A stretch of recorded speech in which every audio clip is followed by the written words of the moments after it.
Hello, everyone, and welcome to the Crown Report. It is Tuesday, October 14th. My name is Brittany, and there is so many things to talk about when it comes to royal news because we have some updated thoughts from the palace, basically, about Prince Andrew and King Charles's real struggle to try and figure out how to address his younger brother problems, specifically with Jeffrey Epstein and everything like that. And what does this mean for the future of the British monarchy?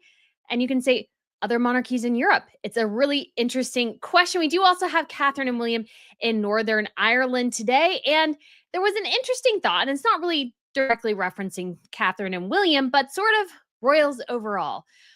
Are royals supposed to be, or should they be, or are they boring? I have some thoughts here, and I hope it might be just an interesting discussion about the role royals actually play. Because there's a lot of gossip columns, everything that hype certain things that we should think about royalty. But much like the political angle, I feel like there's actually an important lesson here to take about what it means to be royal and why not pursuing the spotlight is the way to go. We do also have a new royal child in our midst. We also have some official visits going on. We have some upcoming state visits. We had the opening of Parliament, Spanish National Day, like a whole bunch of things here that I have all lined up. And so we are going to get into this because obviously I love royal news. And this is so exciting because this is a Crown Report where we go over kind of all the other royal news that's sometimes a bit hard to get to throughout the week. So let's move over to King Charles's current biggest problem, which I feel like is a mix, but that is Prince Andrew. How does he solve the Prince Andrew problem? Apparently, His Majesty the King is at a loss. And I'm not super surprised here. We've heard this for a while, but this again betrays a bigger problem, which is that Andrew is an issue and Harry and Meghan are issues.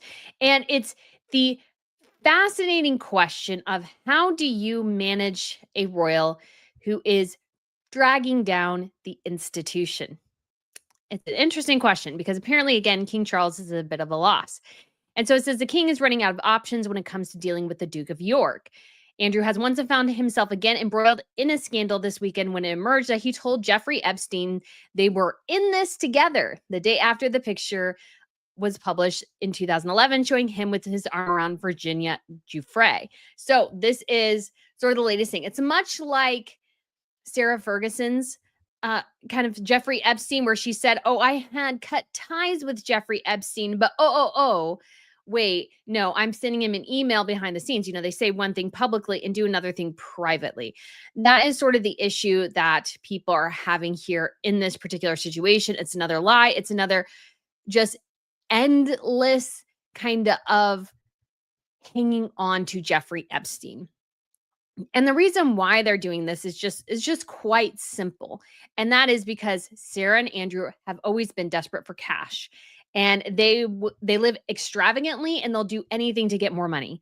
So that is sort of the big question, like annoyance here. Something that's just not going away. And there's obviously huge concerns about what Andrew and Sarah have done, will do in order to make money. It says the Duke wrote that he was concerned about his friend and would rise above questions from the press. And the revelation that he not only stayed in touch with the convicted pedophile, but longer than he previously admitted, but also that they were seemingly in cahoots, has prompted renewed calls for Buckingham Palace to act to preserve the reputation of the monarchy. So, yes, this is a consistent problem. And this is one that has not gone away. It's just getting worse. They're just larger and larger calls. It says aides know that the king, who has long suffered from scandals surrounding his younger brother, has already used various sanctions in an effort to apply pressure to the errant duke. However, well-placed source mulled over potential options following the latest slew of damaging headlines, suggesting they plaintively there's nothing else left. Well, I would argue there is something else left, but that would be really in a lot of ways pressing the nuclear option. But sometimes you have to press a nuclear option.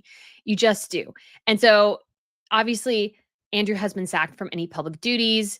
And he's basically, not really part of the general family things. He was obviously at the Duchess of Kent's funeral, which is the interaction we're seeing right here. And he's trying to kind of converse with William, and William is just ignoring him. And Andrew obviously places himself very carefully between his siblings there. And it's also made clear that neither the Duke nor his ex-wife, Sarah, will be joining the traditional Christmas family festivities at Sandringham this year. They've tried to remove the pair from Royal Lodge, but the way the rent is set up, it's impossible for them to do so until 2078. And this, again, betrays a huge problem. And so they've exhausted all possibilities of trying to get Andrew out. Andrew refuses to leave, claims he can support the home. The question is, where is his money coming from? Because most of this money probably came from ill dealings in his role as a trade relations ambassador. That was sort of his role at the time. And I think he was able to kind of push a lot of things that way. One option the sources admit could yet look at his use of royal estates, where he still hosts shooting parties and other activities. So they could revoke those privileges. That's one of the few things they have left. So he couldn't, let's say, have unrestricted or more access than he would have less access to Balmoral, Sandringham, and Windsor, a move that could prove a bitter pill to swallow for someone who has reveled in the trappings of royal life. So I did participate in the survey here. Should Andrew be stripped of his remaining royal titles? Because that's sort of the last thing they can do. And 88%, at least on the Telegraph, said yes. And we do have a YouGov poll as well, suggested that 67% of people support this idea. And so he remains an Order of the Garter. He doesn't participate publicly, although they had to force that in 2022 because Queen Elizabeth did want him to participate publicly. It's been long talked about how Andrew is one of her favorite children. And so I think this is most of, obviously, the saying that the palace has long known there's an Andrew problem, but not how to deal with it. And they've been trying and just nothing is working. And so, it's really quite sad that they can't figure out how to sort of get this done. But I think the truth is here, and this is sort of the interesting thing about the whole Andrew debacle, is that if Charles presses a nuclear option with Andrew, I think he would be forced to press the nuclear option with his own son. And I think that is the sort of fear of Charles, that if he starts it with Andrew, it can be easily extended to Harry and Meghan as well. And I think Charles wants to avoid that. But at the same time, I just don't think he can, because this problem is impacting the monarchy. We talked about this a lot last week with Princess Martha Louise and her husband, Shaman Durek Ferret. Yeah, that's right. I don't think that's actually his real name. He changed it. He has a shaman name. Anyways, and the big issue there is that even though, yes, they're separated, they're still not following all the separation guidelines, much like Harry and Meghan. And as well, you have this issue of, if you have one rogue member of the family, they will drag everybody else down with them if you're not careful. And the thing is, here on this issue, we've had numerous indications, a long paper trail about this issue, and it's not going away. It's not getting any better. The only way for it to get better is for Charles to make a decisive decision, which he has yet to do. He's sort of, I think, again, worried about if he presses the nuclear option with one member of the family, it could extend to the rest. But if Charles ends up, let's say, trying to figure this out, I actually think that could be the best legacy he leaves as a monarch, because this problem is not going to get any better. It's just going to continue to be an issue, because this is an issue of the 21st century royalty. As royal families slim down, as transportation, obviously there's so many options to get places now, most monarchies are slimming down. And so the question becomes, what do the spares do? Because there is a period of time where, yes, they do need the spares, but then they kind of need to quietly let them out to pasture. And some people are fine with that. Some people really just don't seem to have an issue with only doing a handful of things a year and then kind of doing their own thing or having their own, like, let's say, family thing somewhere else. They're not, they're fine with that. Others are not. And so because of that, the big question becomes, what do you do? How do you manage this? And this is the ultimate question for the future, is how do we manage all of this? I mean, I say we, but I mean the monarchy. How do they figure out how to deal with somebody like Prince Andrew?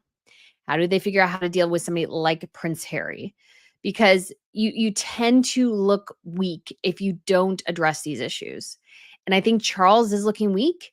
And I think Charles is looking indecisive. And I think he wants to sort of, much like his mother, bury his head in the sand. And he doesn't want another Andrew situation, or like I should say, Harry situation. He doesn't want Andrew to turn into another Harry. Now, honestly, I think what Andrew could reveal about himself would be worse than Harry, because honestly, Spare didn't play all that well for Harry. But if Andrew really goes down his own nuclear option, like, things could go again really south really quickly.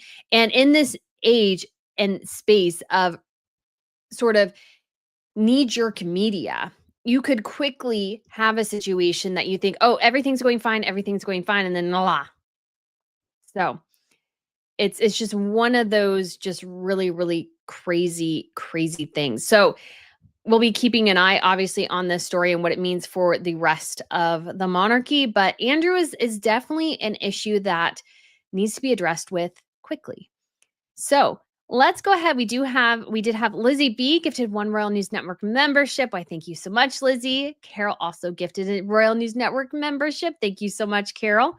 And we do have a super chat as well from Carol. Thank you. If Charles resolved the issues with Andrew and Harry, you will have a legacy of cleaning up the problems before William. Yeah, I think that's how Charles should look at this, is he wants to leave a legacy of clarity. He wants to leave a legacy of strength. And I think the strength is addressing the Andrew and Harry problem.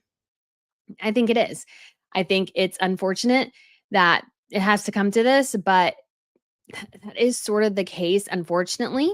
And then I did see a couple comments about maybe the audio being glitchy. And I can't really tell from my end totally without listening to myself talk the entire time, which I don't try to do if I can avoid it. But I do need to maybe replace this cord, because I have had a couple of issues recently. So we'll try to figure that out. And also my internet. I have a little icon that tells me how my internet is doing, and it's kind of not doing super well today. So I can't, I can't, yeah, I can't figure out. Unfortunately, if the internet's being slow, I just don't know. So do apologize for that, but hopefully maybe some of this goes okay. But let's go ahead and move over to a bit of a surprise engagement. And Lizzie B gave $5. Remember to subscribe to RNN. Let's get Brittany to 200K. Yes, we are almost there. But I am not like I was. Sometimes it's like, I'm not trying to like watching it super carefully, but it will be exciting once we get there. So hopefully we'll get there maybe by the end of this week. So we shall see. All right. And somebody did say they left the live stream and returned and the audio was better. So maybe that might help. So yeah, let's move on to the next topic, which is Catherine and William. And we'll do this, and then we'll cover sort of my interesting question that I know maybe will divide some people, but at the same time, I find it to be really interesting as well. So let's go ahead and take a little bit of a listen here. They went to Northern Ireland. And so if you are not aware, we were not given any warning about this. So they basically, once they were on the ground in Northern Ireland, that's when we were made aware of this visit. And that is because of the troubles that started, I believe, in the 1970s or 60s and lasted until 1998. And this is obviously the kind of the clash between the Protestants and the Catholics in Ireland. Obviously, as well, you had the Earl of Mountbatten, I think it was. Excuse me for not remembering off the top of my head, who was a relative of the royal family. And he was assassinated in Northern Was he in Northern Ireland? I do apologize. I should have double checked. Anyways, so he was assassinated. It was traced back to Northern Ireland. And so, because of these issues, it was kind of, let's say, determined that anytime a royal goes to Northern Ireland, we are only told basically when they're on the ground. There is generally, I think, maybe a handful of times we've seen it. They don't announce this previously, and the reason is for continued security reasons. So they started off their day with some firefighters at an educational facility. So let's take a listen of a little bit of this here. Thank you, guys.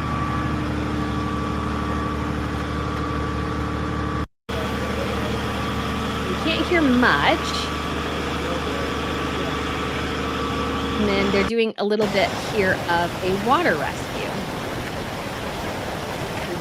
They're doing some training here. Oh, I want to see Catherine throw it. Let's see William throw it first. Ah, okay. Oh, he overshot it. All right, now Catherine gets her shot, guys.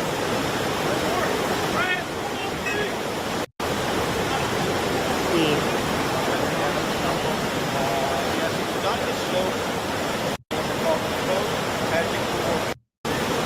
Okay, hold on. Oh, wow, she basically got it right at him. Although it was almost really too. She should have gotten it a little in front of him. But man, that's some good hand-eye coordination right there, guys. That was really good. That was really good. So, yes, Azuma says Earl of Mountbatten was assassinated by the IRA. Thank you. So yes, he was Prince Philip's uncle. So this was a huge loss to the royal family at the time, and ergo, now they're very careful anytime, even though basically a lot of this has been settled, they're still very careful anytime they go to Northern Ireland. So next, they went to a local farm in the area. And so they were hands-on with a restored heritage machine at a flax farm. So there we go.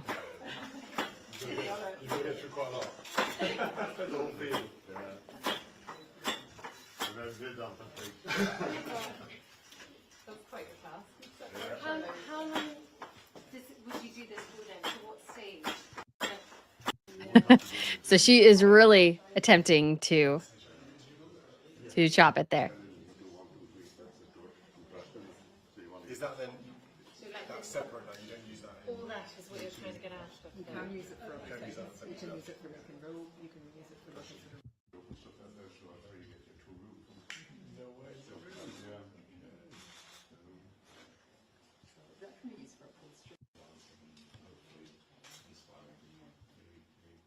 And do you think there's sort of a revived interest in production?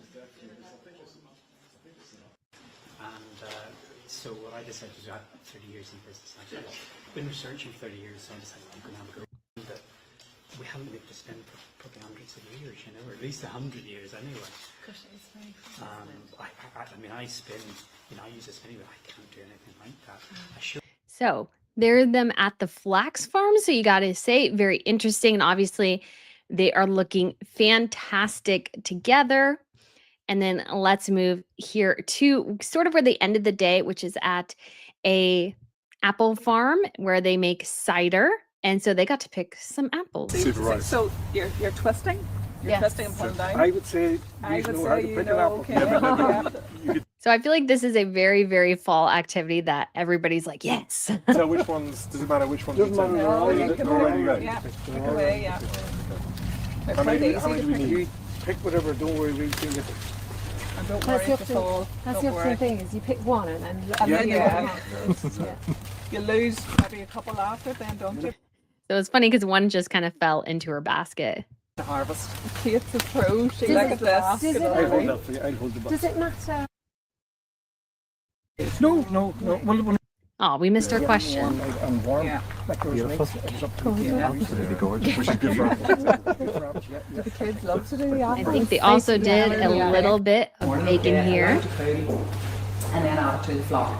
Okay, so that's So they're at Long Meadow Farm. And this is what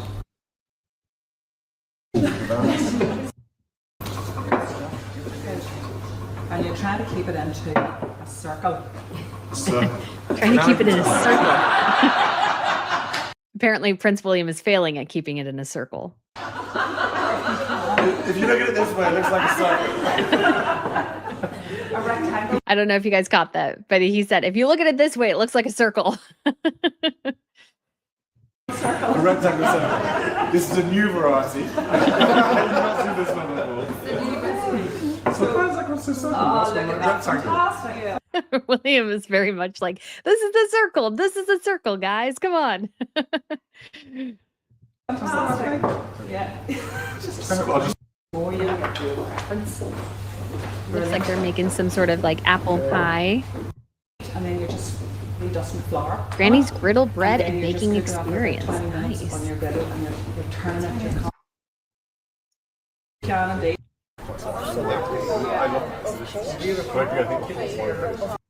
So that is their little bit in Northern Ireland. So I just thought that was a lot of fun. But one of the interesting things that kind of I was thinking about this week, because obviously with Harry and Meghan being kind of really constantly in the news, obviously this program isn't about them, but they bring a lot to the forefront, and you get people who go, oh, well, you know, here, like Catherine and William can't generate headlines or something like that.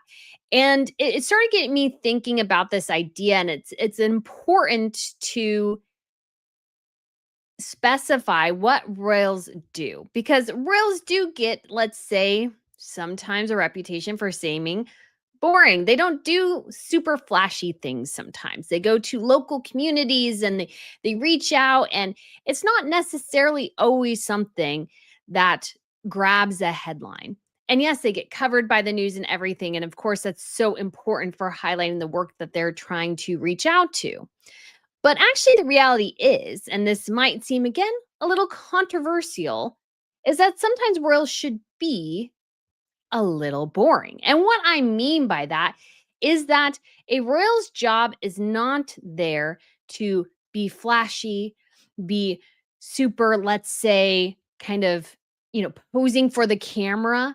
They're not there to generate headlines. What they're there to do is reach local people in the community.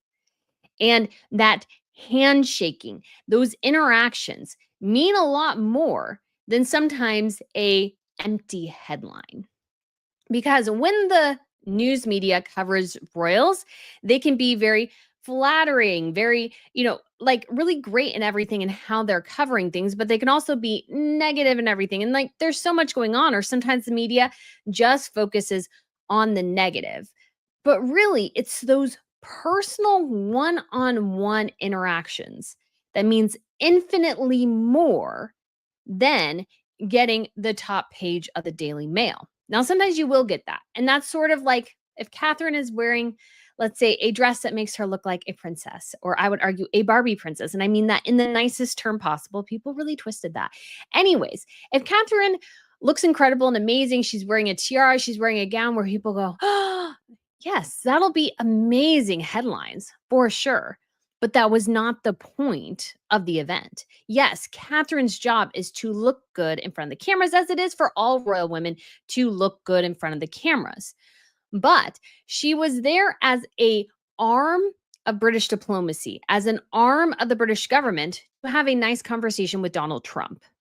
So if she looked great, that's fantastic. If she generates headlines because she looks beautiful, that's great. But the goal should never, ever be to chase the headline if you are royal. And the reason for that is if you're chasing the headline, you've missed the point of what you're supposed to be doing. Because celebrities are there to chase the headlines. It's a celebrity's job to sort of chase that. And if you're chasing a headline, everything becomes selfish. Every event you do has a selfish angle to it because you're there not to help other people. You're only there to help yourself. And royals, and I mean boring in the most generous way possible, should be sort of banal in a way because They're not there to create drama. They're not there to really, in some ways, create excitement.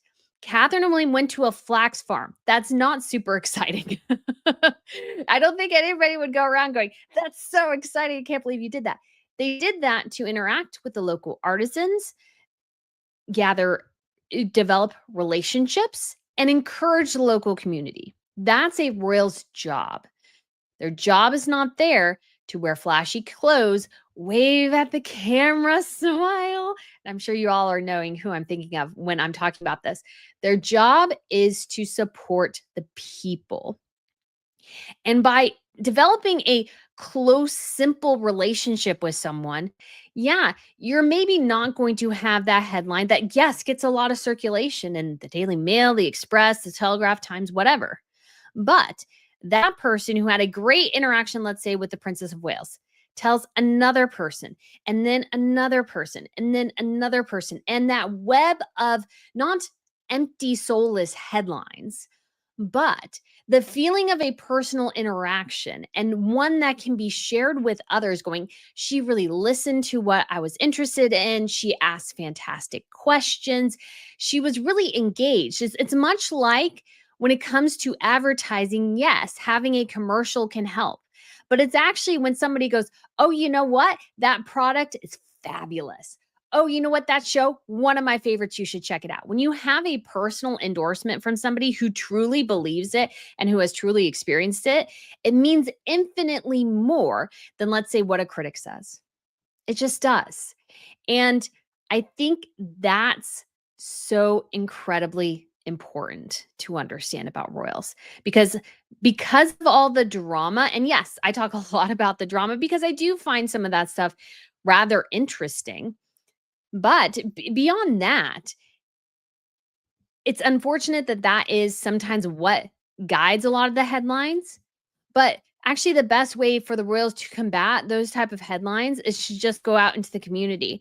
Because if you, let's say, are listening to Prince Harry and Meghan Markle on Oprah Winfrey, and you hear this allegation of racism, you're like, "Oh, I don't know what to think about that." But then you interact with William and Catherine, you go, "Oh, these people are fine. These people are great." You're a person of color. You're like, I don't see anything of what these other people were talking about.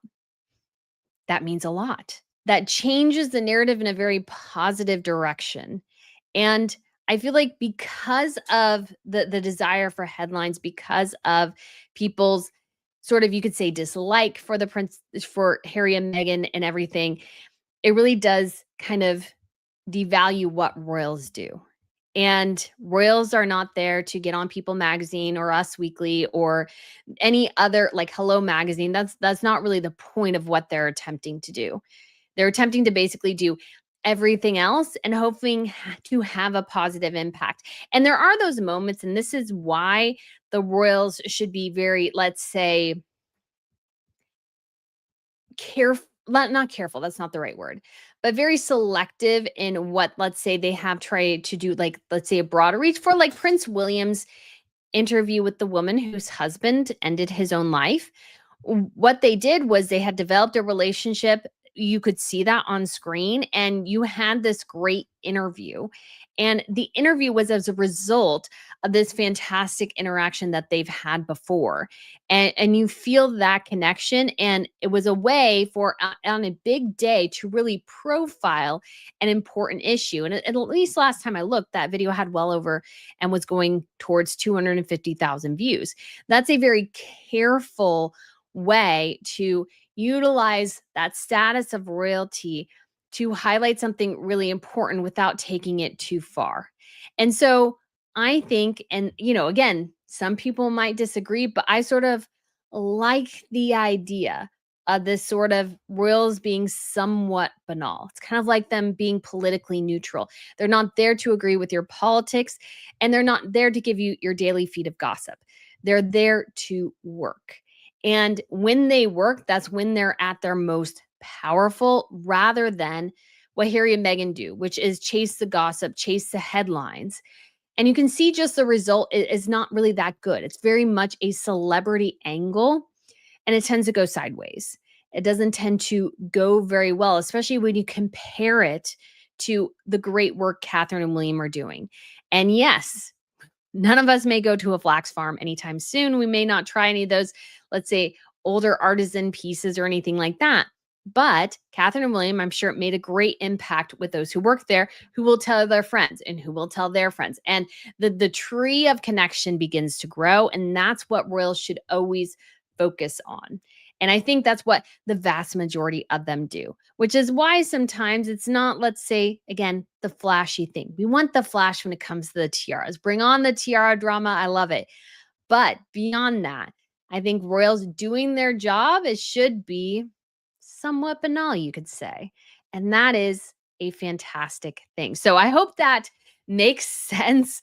And because I knew like some people would take that really wrong, but that's what royals do. And I think some people, and I'm going to say Meghan Markle in particular, wanted royalty to be flashier, wanted it to very much be the epitome of celebrity. But if you're pursuing royalty for celebrity, you'll be profoundly disappointed because that's not what they do. So guys, thank you so much for listening to my little diatribe, you could say. And it was a lot of fun to think about because I was like, that was something I'd been definitely thinking about. And we do have a super chat here from Diz Fan. Thank you so much for the $5. I wish they could go back to those engagements like the Queen and Prince Philip did back before they were in their final years, early years of Catherine and William and Catherine. Yeah, I wish we had some, what I would say, what I would argue is that what I would like from royals, I'm just going to say this, is that if you go to a movie premiere, please wear a tiara. Please wear a tiara. I would like more tiara events. If there's any drama I would like of more in the royal space, it's more tiaras. I will be fully honest with that. Give me more tiaras. And that is, I will talk about that all day because I love it. And it's a great way to get more of, you could say, the royal drama. And we do have some of that coming up. So maybe this is a good, you could say, little segue here because we do have an upcoming state visit for the UK. So this will be actually the third state visit this year, 3, which is actually quite a lot. 2023, I think they had one state visit, maybe. If they were, it might have been 2, and maybe I'm just mistaken. But I think it was just 1. No, maybe it was 2. I can't remember now. You'll have to forget. No, because we had the Strathmore Rose, and then I think, but maybe the other one was 2022. Yeah, I think the other one was 2022. Sorry, so much talk. Because of obviously the coronation and everything like that, we didn't get all the, let's say, state visits that we usually get. It's usually 2 per year. And so this year there will be one from Germany because again, what we see right now with the UK in terms of diplomatic relations, and this is from the government's perspective, not necessarily the royal family's perspective, but the government's perspective. Because remember, again, royals are an extension of their respective governments. And so they're not there to have, again, political opinions or anything like that. They're there to represent the people and what the government wants and how the government wants to shore up relations with various countries. And in this case, it'll be Germany. So Germany will be coming to the UK for the first time in 27 years. Charles and Camilla went, I believe it was for an estate visit, but it might have been an official visit. You'll have to help me remember. But either way, they'll be doing it in December from the 3rd to the 5th. This will once again be at Windsor. I don't know if there'll be more that, let's say, the people could see this time, because unfortunately when it's in Windsor, there's less of the kind of tiaras we see. Because you might remember last year, I actually went to the UK and I was already planning to go there anyways, but with the state visit from Qatar, it added an extra like emphasis to do it. And so if you guys might remember, I was actually on the Royal Mile when the carriages came past for the opening sort of the state visit. I saw Catherine, I saw William, I saw Charles. So anyways, we will be having this. We also have an upcoming state visit from the Danish royals to Latvia. Now, this one was kind of funny, so I don't have it queued up here, but I saw some people said Estonia, Lithuania, and Latvia. Or Latvia and Lithuania, because you actually remember Estonia is at the top, Latvia is in the middle, Lithuania is at the bottom. So there's sort of 3 sort of I want to call them cubby countries, but they're 3 countries that all border each other, but also border broadly Russia. And so they are right up there, kind of near Finland and sort of not totally near Finland, but across the bay from like Sweden and Denmark and stuff. And so they will be undertaking a visit later this month on October 28th and 29th to Latvia. I think the plan is maybe to do Estonia and Lithuania as well, or they will be doing them at some point, because it was just kind of funny when I saw the announcement. I was like very confused. So here I can show you guys it real quickly here. So this is from the Danish Royal website. It says state visit to Latvia. They state visit to Latvia, but also be staying a state visit to 3 Baltic countries, Latvia, Estonia, and Lithuania. So there is King Frederick and Queen Mary. So yes, they will be headed out to have state visits to those respective countries. I am so excited. I want to see more tiaras. And I think we have another state visit in the Netherlands, and I'm blanking on the date. You'll have to excuse me. Part of it is to Suriname, which is in South America. So it's next to Guyana, because I actually took Suriname Airlines once because I went to Guyana and we took Suriname Airlines. So Suriname is like Guyana, Suriname are kind of like, they're at the top of South America and sort of the smaller countries next to like Venezuela and Colombia.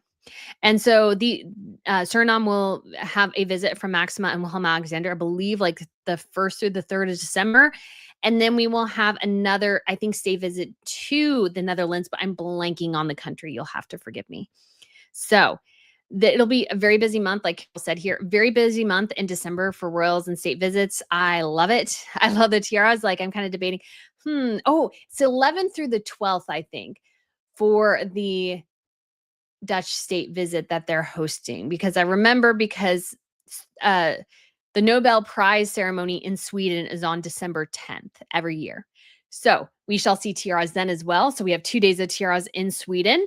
We'll have a couple other days of tiaras for the UK and the Netherlands. So lots of things to look forward to. So very, very exciting. I do have to say, you guys know me. I love tiaras. Anytime there's a tiara afoot, I am there 150%. So, and when it comes to obviously tiaras that we do want to see, as Mag said here, I am very partial to the Persian turquoise. I would love to see Catherine in a different tiara at the end of the year, or maybe even the Strathmore rose and that's a big if, we can get, let's say, a better picture of it, because we didn't get a very good picture of it last time. That's one of my biggest complaints about the Brits, is that we don't get good pictures or video, to be honest. So anyways, but we do have some exciting royal news here to share as well, because we have a new royal baby.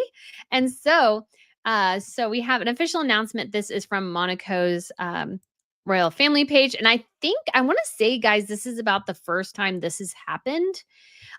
Chantal, thank you. Finland is coming to the Netherlands. That is right. Yes. Okay. Thank you so much. I remember I was like trying to think. I was like, I know I've looked at it, and I was pretty sure it was another European country. And for some reason, I wanted to think it was a cold country, but maybe it's a bit more. But yes, we do have. So this is Pierre Cazzaraghi, his wife Beatrice Borromeo, and their 2 sons, Stefano and Francisco. And so Pierre is the son of Princess Caroline of Monaco. This was actually taken in 2024 at Monaco National Day. They're in the palace. I don't think we've seen this picture before, but Beatrice has given birth to their 3rd child, a daughter. So she was born, and there was some, I actually initially saw a different report that said October 13th, but we have October 4th as the date that she was born. And so her name is Bianca Caroline Marta. So Bianca, I mean, I'm sure that's a name that they decide themselves, but they've gone with very family names for their children. So Caroline is obviously in reference to his own mother, Princess Caroline. And then Marta is actually named after Beatrice's grandmother, who was an Italian designer and sort of an Italian fashion icon. So Beatrice's family goes back like several hundred years in Italy. Very, very famous family. And so I just think that's very sweet. And I liked how the palace announcement, it came from the Princess of Hanover and Countess Paola Marzotto, who is Beatrice's mom. So the moms announced it, which I thought was kind of interesting because the reason Beatrice actually does not have, let's say, a title, and she actually technically should, is because her parents weren't married when she was born. Oh gosh, I want to say, and if you'll have to forgive me because it's been a little bit, but if I remember correctly, I think Beatrice's dad or something had left his previous wife, and so they and had children with Beatrice's mom, but they didn't get married. I cannot remember. Again, you'll have to excuse me. But Lizzie B says, I like the name Bianca. I do too. It feels new and yet at the same time somewhat, I don't know if you want to say old fashioned, but lovely. But if you don't know as well, Stefano, and honestly, there's only a year apart between the brothers, and I'm not sure who's who here.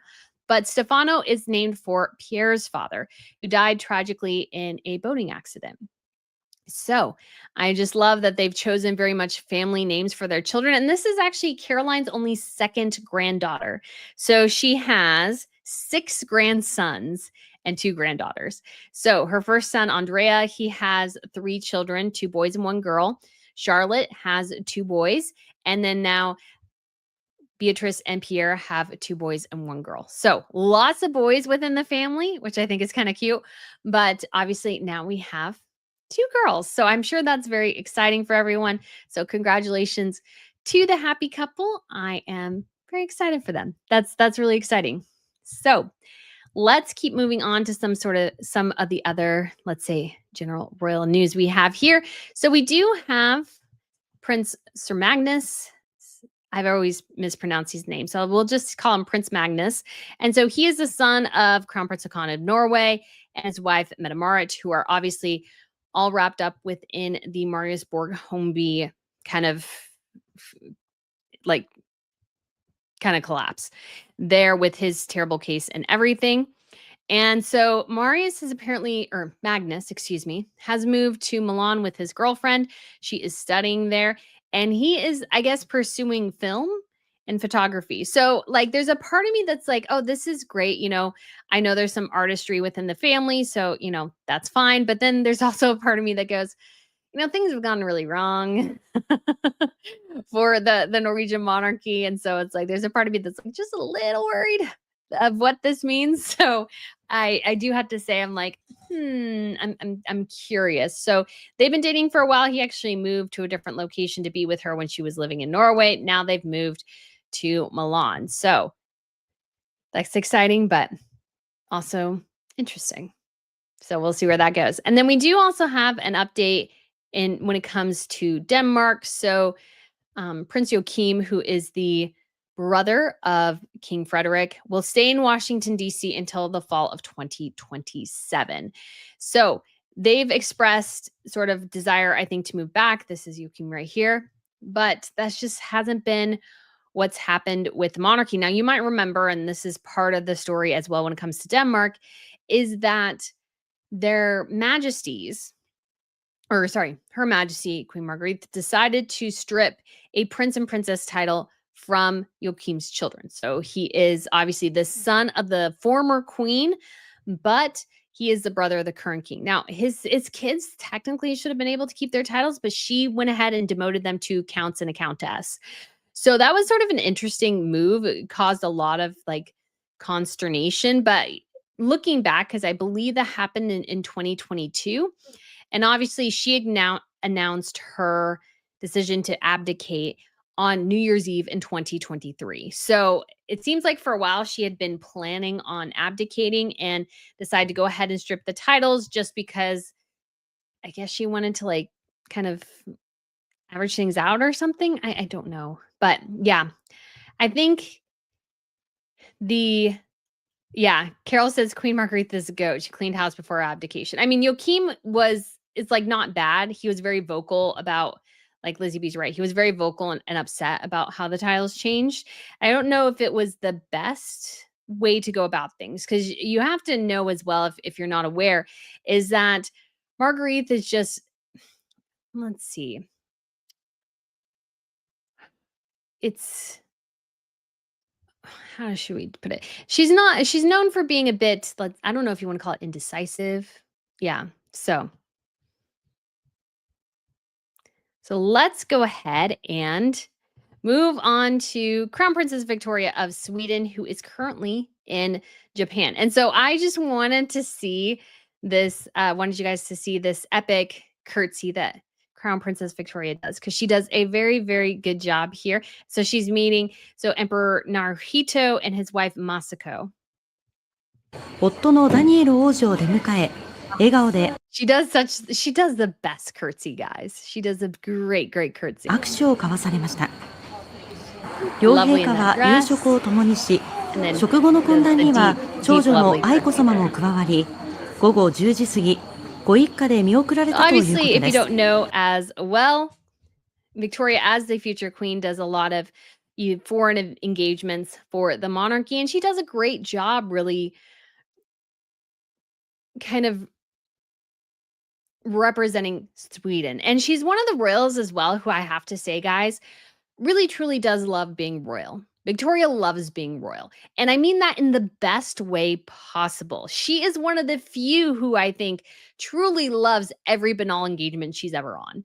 Like, she always looks like she's having a blast no matter what she's doing. She's a joy to photograph because she's so expressive and engaged.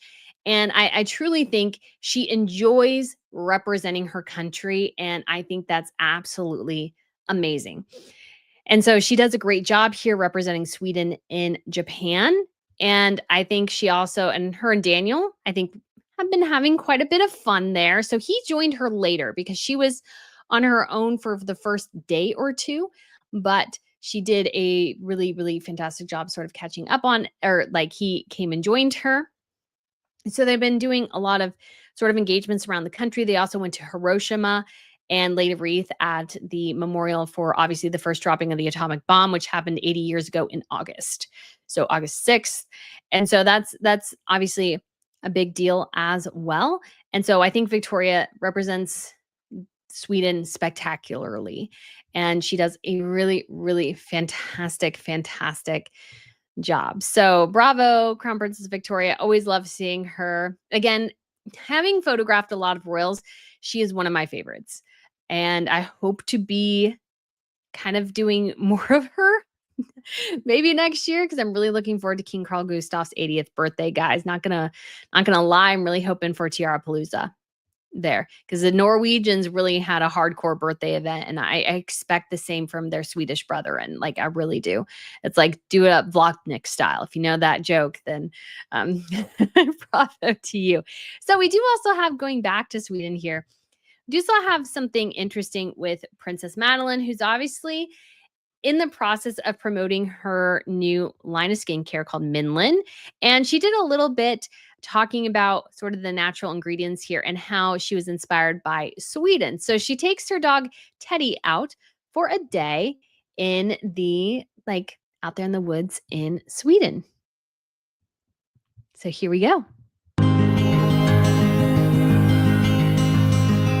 So when creating Minlin, I also wanted to bring in my Swedish heritage. So here in the Swedish woods, all the blueberries are growing wild. So I really like this video because I don't think Madeline's wearing a lot of makeup, which I think is awesome, because she is supporting a skincare line. That's, kind of how she has designed it and everything. And so I really like this idea that she is in the woods, kind of in nature, and it really goes with, again, this is all about how you connect your brand to different things. Really smart. Even my dog loves it. I think a lot of people wonder why you use wild blueberries as your main resource base for your natural skincare. Is there any reason? So I'm curious who's asking her that question. I was really hoping it's one of her kids, but I don't think it is, but it is cute. So I'm happy you asked the question. Even though they are small, they are packed with fatty acids like omega-3s, omega-6. And together with our other hero ingredients that we chose from Minlin, it helps to protect and balance your own skin barrier. Teddy's having a great time, guys. Teddy is having a fantastic time there in the woods, wondering why the heck everything's going on. But yeah. And a lot of people have said, what a pretty girl she is. Madeline is gorgeous. And she also really knows her business. And I feel like this really shines through really well. And I really like this video. And again, it goes with her brand, you know, the naturalness of it being in the woods. So they are really, really good, these little berries. And they're also very good to eat. I love it how she just pops it in her mouth as if it's like no big business at all. Gotta love it. I think Madeline does. I mean, obviously, there's been some, let's say, in certain circles, some not so great fondness for Madeline's kind of interest here in starting the skincare line, but I think she does a fantastic job. And I think she is doing for her job exactly what she should be doing, which is promoting the brand in a really, really smart way. And there's somebody else, not so much. If you guys are curious, yes, I will be doing a reaction to Megan's talk at it was like Forbes Most Powerful Women or something. And you would think she's, inventing short form content or just trying to figure it out. So Lizzie B says, can you get Midland skincare products only in Sweden? No, it's Germany, Sweden, Switzerland, and maybe Austria. Those are the 4 countries we got right now. Oh, darn. I know somebody who is in Germany right now. And I need to see. I was like, maybe you can go to the store and pick me up some of this. You would probably go no. But you would maybe ask. Carol's, thank you. It's Fortune, not Forbes. I knew it would start with an F, and I was like, wait, what? So that's talking about Megan. But yeah, she, I think, does a great job. Midland will definitely go international at some point. And because the products are so good, they'll probably not have a lot of trouble in other countries for sure. But there, it makes sense because she's in Sweden, they're in Europe, and that's what they're focusing on. And I think that's absolutely great. So guys, next we have España. So on October 12th was the National Day of Spain, which is the celebration on which the Spanish people commemorate the country's history, recognize and appreciate its achievements, reconfirm their commitment to the nation's future. The day celebrates unity and fraternity and also shows Spain's ties with the international community. So yes, I did read that from Wikipedia, but I just thought we would check out a little bit of the parade here. I thought all the ladies looked absolutely spectacular. So this is King Felipe, if you're not aware, the very, very tall gentleman here in the red sash. In the green next to him is his wife, Queen Letizia. And so in the uniform right here is their oldest daughter, Princess Leonor, who will be the future queen of Spain, and her younger sister, Infanta Sofia, which is sort of like a lady title in the UK. So let's listen and watch a little bit of this here.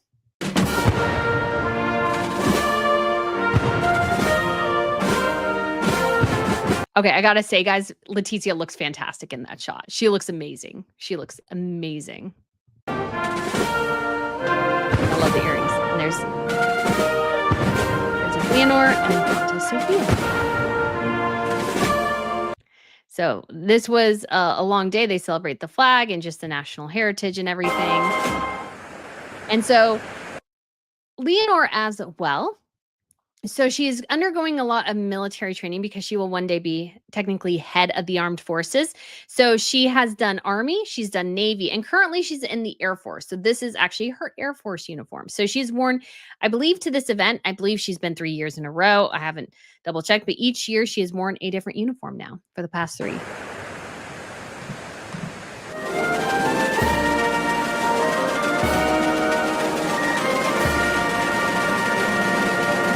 And His Majesty is wearing the naval uniform. So they have obviously a lot of sort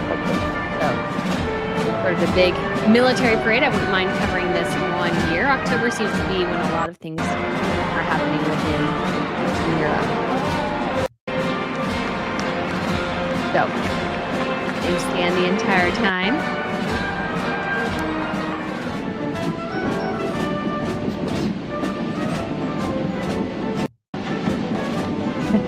A little moment between father and daughter there. And so they also had, let's move over here. So we're on the Casa Real, your YouTube channel. So if you want actually any videos of their various engagements, they actually film pretty much everything and put it up here on Casa Real. It is very simple. I wouldn't say this is super like they do very simple videos and sort of long form ones, which I really like, because other royals like do more short things. And the Spaniards, a lot of these are somewhat short, but actually the live they had here from that event, was an hour. So believe it or not, guys, they spent an hour shaking people's hands. I mean, this is an hour of the same thing. It looks like they had a break here a little bit in the middle, but then they're back to shaking hands again. And this is part of Spain's National Day, and it's an effort to promote the local communities, connect with local community members, and these sorts of things. So I imagine your hand gets really tired. But there is a really cool, let's say, short version of this on the shorts, which I really liked. So guys, one of the things I've been really trying to kind of like focus on, which I think is really interesting, is what royals I think are doing well with social media, video, these sorts of things. And I love that Spain covers all their own engagements with their own video team and not trying to do kind of slick videos, just keeping it very simple. I think all the royal family should do that. I think it's one of the best things you can do. I mean, that's technically what the Royal Family channel does. It's not run by the Royal Family. It's run by like ITV or something, but it's pretty like standard. And so, but I really like this video. I thought this was really, really well done and gave a great example of kind of how you can make some of these events look sort of interesting. Because again, we know that they spent an hour and a half shaking hands, but here's how they portrayed the event, I think, on shorts, which I thought was really good. So I'm going to just take the sound out here just in case I get a copyright strike. We don't want that. So it's just basically music. So they're walking through the various rooms, getting to where we're shaking all the hands. So lots of hands to shake.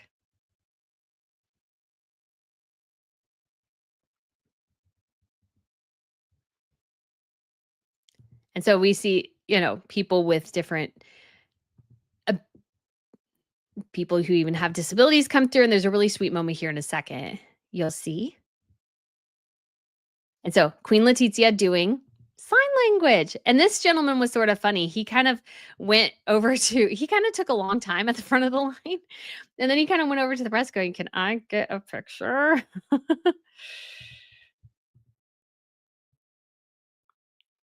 So then they move on. And so Leonore's hanging out with some of her people, her military folk there, I'm sure. King Felipe leaning down. He is quite tall. He is 6'5", in case you're curious. So he is quite tall. So he would have to lean down quite a bit.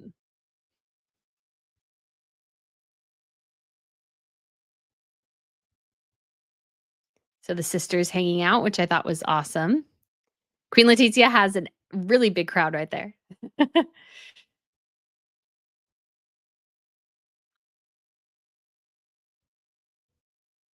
So I really like that. I thought that was really well done. It's kind of like the video for when the Swedes opened Parliament.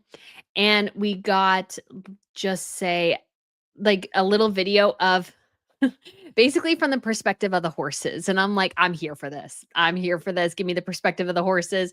So I'm hoping more royal families kind of go in that direction over time as they sort of figure it out. Again, I have said before, and I will still say, I think the Danes had the best photographer for social media. I feel like he captures really interesting pictures that are better than some of the just, other photographers who are capturing pictures. Like if I'm at an event, we capture good pictures too.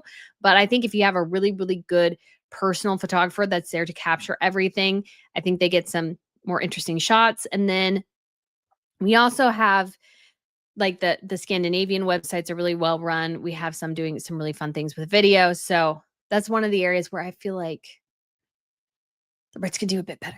Okay, so we have Teresa Holtum. Thank you so much for the super chat. 5 British pounds saying, "Hello all, sorry I'm late, but finally made a live. Your channel is brilliant, Brittany." Why, thank you so much.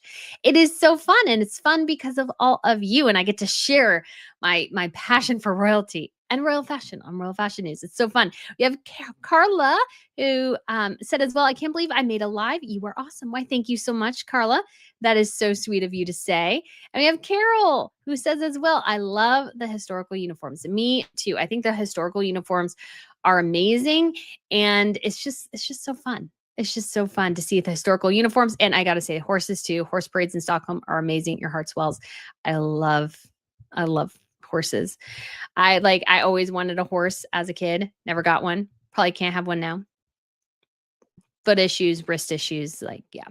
But we do also have this interesting video, which I thought was sort of fascinating, which is from a Spanish website or Spanish news outlet who says that it seemed like we had a little bit of a smirk from Infanta Sofia when the president or prime minister of Spain got a little bit of criticism there, or like booing at the event. And so she's like, "Okey-dokey." So I thought that was interesting how they caught that, and that's something that I identified there from the Spanish perspective. And we have a big, you guys may not know, but there was a big historical anniversary today, guys, which is the Battle of Hastings.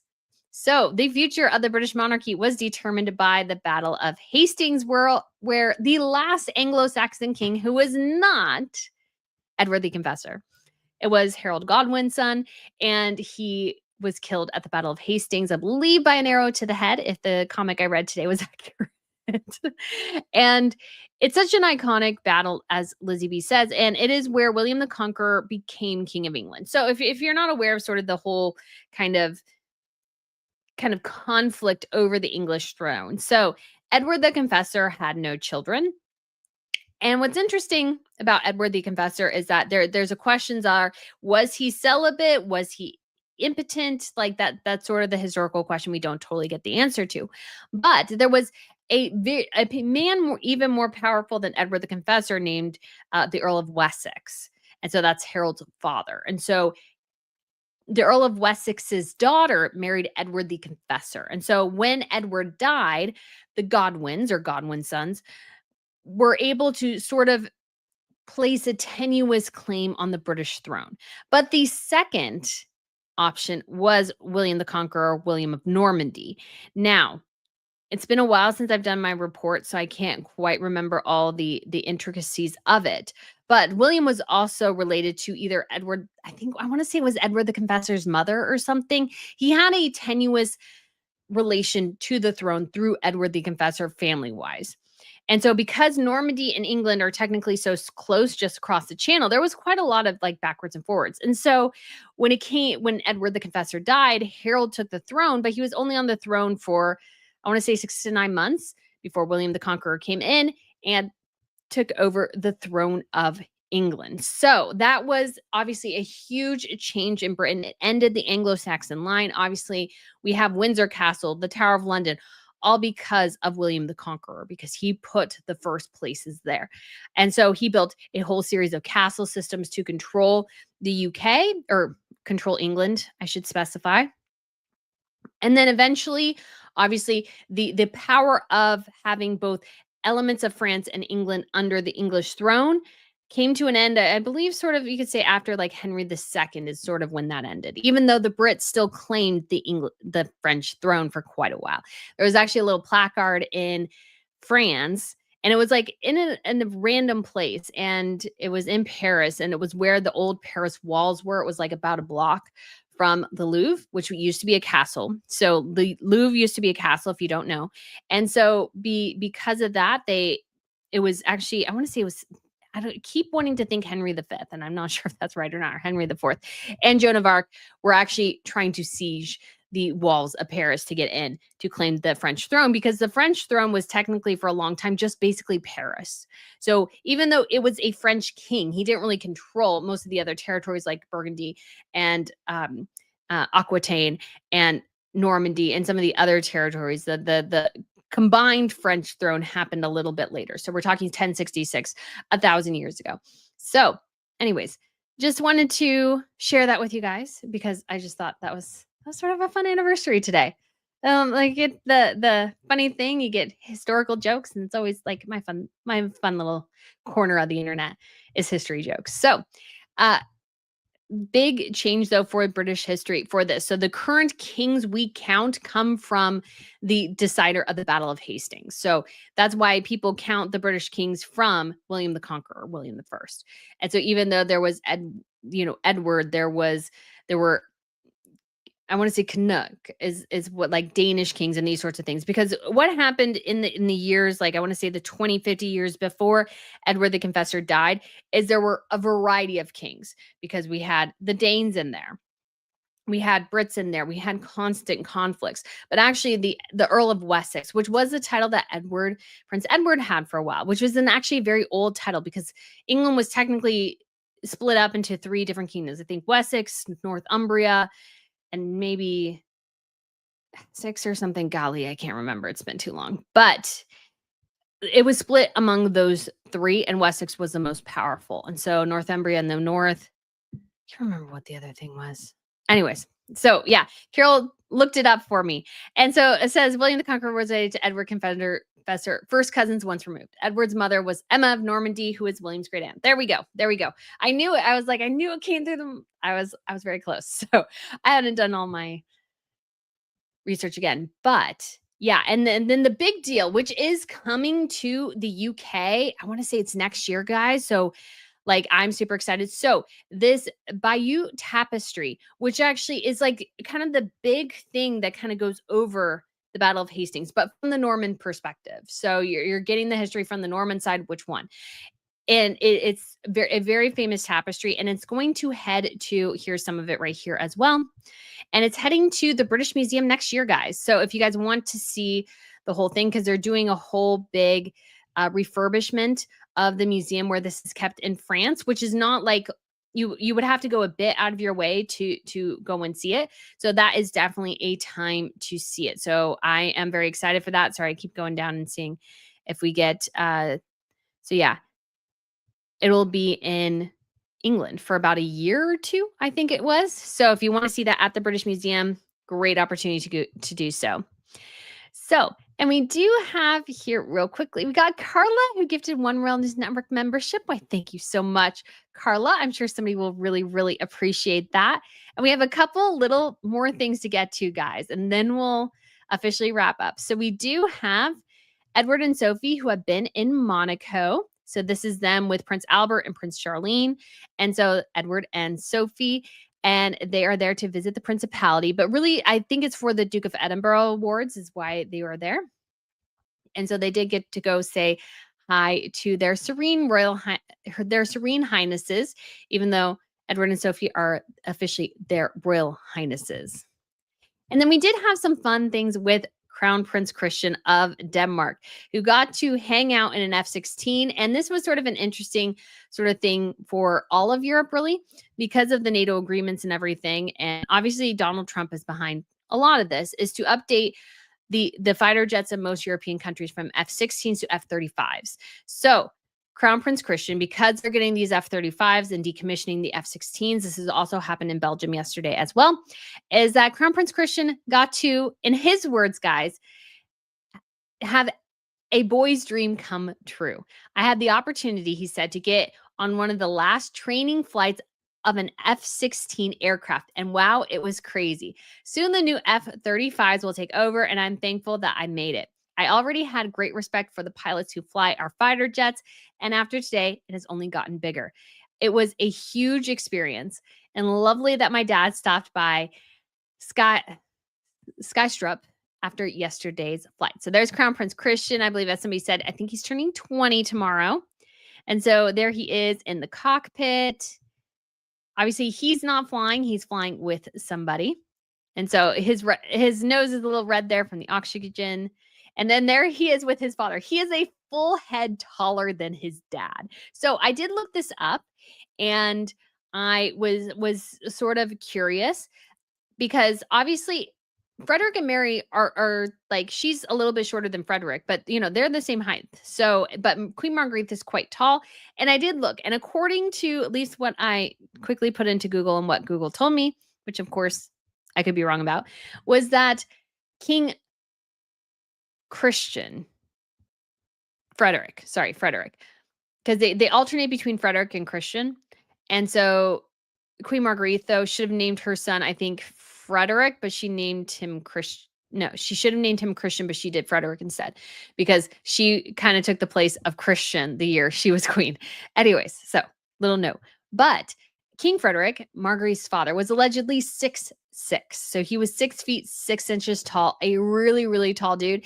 And I think Christian inherited his height from his granddad and his or great granddad. And so there's his Royal Highness Crown Prince Christian. And then I really like this picture too. This is him above Kronborg Castle, which is right there on the backboard from a completely new angle. So I'm sure he's been there before, but now he sees it from a completely different angle. So it looks like he had great fun. And I think it's sort of amazing. I think it's a lot of fun to see him really growing and experiencing some really cool things. And so, yeah, I thought that was pretty great. So we do have some news from Norway and some positive news from Norway. So this was sort of fun. So we had Crown Prince Haakon of Norway visited the States from October 6th through the 9th, and he was in Decorah, Iowa, Minneapolis, St. Paul, Minnesota, where he met with Minnesota Governor Tim Walz and visited Norwegian American communities and institutions and participated in a business conference. So this is to mark the 20th anniversary of the start of organized immigration from Norway to the United States. So in some of these upper Midwest countries, there are huge Norwegian or Scandinavian in general communities. And there was also a point where a ship called the Restauration in New York, which was a faithful replica of the first ship that set sail with Norwegian immigrants in 1825. So there is the ship right there. I think that's pretty cool. And then it was also the opening of Parliament. So every year, the king goes to officially open Parliament. There's King Harold, who obviously is using a crutch right there. He's suffered with a lot of health issues. But what they do make here, which is really important and really critical, is that he is, and maybe it's in this bit down here, he is reading a government document because the document he reads to open Parliament is written by the government. So this is him reading the document. Obviously, we have Harold, Queen Sonja, and Crown Prince Haakon. And Haakon's wife, Mette-Marit, has been in treatment for about let's say, like this last month for chronic pulmonary fibrosis. So she was not attending this event. I don't know if she usually attends this event or not. For some reason, it's not striking me that she attends super often, but she has had to pull back from a lot of royal engagements because of her various health issues. So that is it. So much. So if we have some last minute questions to round up, that would be great. And then I will start working on reacting to Meghan Markle's video with Fortune, where she's saying the same thing 12 times. I think she goes into every interview now and has the same talking points. They really need to work on her about getting different talking points. So anyways, we do have Kathy, who asked, have you been to Spain, Brittany? I have. I actually did a study abroad there. So I have been to Spain a couple times. So Karin says, great live. Thanks. I'm glad you enjoyed it. I always wonder, I was like, will I have enough news to get through the whole live? And we definitely do some longer segments, but some nice shorter segments as well. So always good fun. Christina says, like the necklace. So yeah, I got this at Mango in Europe last December, and I actually got this jacket here as well. But the jacket's from Zara. The necklace is from Mango. I don't know why, but I was like, I'm going to wear this because it's a burgundy velvet jacket and I'm going to put the necklace on. So yeah, it's very much a holiday look. Got to say, great for the holidays. Yes, it is. So I always love burgundy. Chantal says, you look lovely, Miss B. A beautiful necklace. Why, thank you. So yeah, Lizzie B says Markle only has 5 topics of conversation. The first one being the dish soap story. Yes, it's just the dish soap story again and again and again and again and again. But she has to embellish it now to make it more dramatic. So that tells you how well it's going. Nurse Nellie says, give Meghan Markle fashion tips. I attempt to give her fashion tips, but she doesn't listen. So Melly says, love the jacket necklace. Jelby says, do you have more tiaras in your background? So yeah, I do have 3 over here. So I have Kate's, this is the Cartier Halo. I got this actually in Kensington Palace. I thought this It's actually really good quality. And if people are asking, do I really wear these? No, but they're just more just fun. And then we got the Queen Mary's Lover's Knots and the Emerald. Ooh.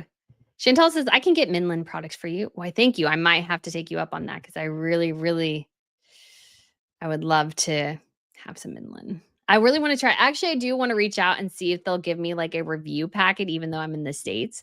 And just to, because I do have a big European audience as well. Carol says, will you do an anniversary for the Battle of Hastings? Like probably not. I would have had, I may get a chance to do it next year because I would like to do obviously more historical things, but we don't always get there. All right. Pauline says, hello, Brittany. It's about time you came to Liverpool. You'd love it. Watch all your videos all the time. Why, thank you. Yeah, I'd love to get out in London more because usually I'm only ever in London. I'm like, I got to get out and see more of the UK for sure. Melly says it's good color for Christmas. It is. Zeb says her Christmas special is out in November. Prime scheduling. Glad it's not near Carols of Christmas. Yeah. Oh, yeah. This is another good thing, too. Leo says, what do you think of Princess Lika, who just announced his engagement? I think that's great. I don't know too much about him, though. So it's kind of hard to say. Chantal says it is expensive, 30 euros for 30 milliliters. Wow. Okay. Good to know. Lizzie B says, I hope you're able to get them and review them. Me too. I mean, I'll probably be, I'm hoping to be back in Europe in December. I don't know. I would totally do like a side quest to go find Finland. So like, yeah. So Kat NC says, lovely and informative video as always. Why, thank you. Why, thank you so much. All right, guys. So we will go ahead and wrap it up because I think the Meghan Markle piece will take quite a while. And we covered so much today. So it was so great to get to chat with you guys about what the other royals are doing. It's always so fun to talk about like the other royals and do history too. History as well, guys. Thank you so much. I really do appreciate it. I'm looking forward to chatting with you again next week. We'll see what the news brings. And so, guys, thank you so much for watching. Oh, and Lizzie B gifted 5 Royal News Network memberships. Thank you so much, Lizzie. And we've had a lot of those mentioned. So I will go ahead and say, because you guys, you will not know this, but I'm actually surrounded by tea because I wanted to do a tea review video with As Ever, but I think the time is sort of past for that. But for members, I think I'll go ahead and do a tea review video comparing As Ever tea to a bunch of different teas. So be on the lookout for that. Hopefully coming really soon, guys. Thank you so much for watching. Miss Pippa is barking down there. I don't know if you guys can hear her, but we so love you guys tuning in. Thank you so much for watching. We're almost to 200K and that'll be so exciting. But guys, it's only because of you. You guys are amazing. Thank you so much for watching and I shall speak to you again very soon. Bye.